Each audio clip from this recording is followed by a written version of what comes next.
I love you sir.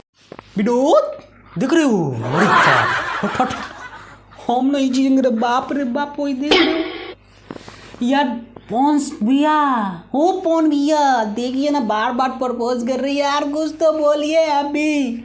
मेरी artist जब बोली आई लव यू तो हमको जवाब देने दो, उसमें तुम क्या सेम टू यू बोल रहे हो? आप ही की तरफ से बोल रहे हैं, सेम टू यू नहीं बोल रहे हैं यार क्या बोले, आप सभी को जैसे पता ही होगा कि शाहगंज में महाउत्सव का आयोजित किया गया था और उसमें पहुंचने वाले थे पावर स्टार पवन सिंह, उनके साथ में अनुपमा यादव और शिवानी सिंह और बहुत ही कलाकार वहां पे पहुंचे हुए थे। तो दोस्तों ये देखिए, अब खुलेआम बोल रही है I love you sir. I love you sir.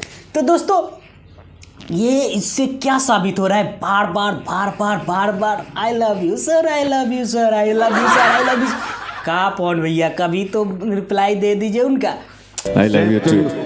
क्या बोले दोस्तों, और बहुत ही दमदार वहाँ पे शूटिंग हुआ है, और यार स्टेज शो पे गर्दा उड़ा है भाई साहब। तो दोस्तों ऐसे ऐसे वीडियो देखने के लिए और नेक्स्ट में दिखाने वाला हूँ मैं कि हाँ कि कौन सा वीडियो वहाँ पे और वायरल हुआ है। तो दोस्तों मेरे चैनल पे बने रहे और मेरे चैनल को अभी तक सब्सक्राइब नहीं किए हैं तो सब्सक्राइब करें और बेल आइकन को प्रेस करें। तब तक के लिए बाय बाय, मिलते हैं नेक्स्ट वीडियो धांस वीडियो के साथ।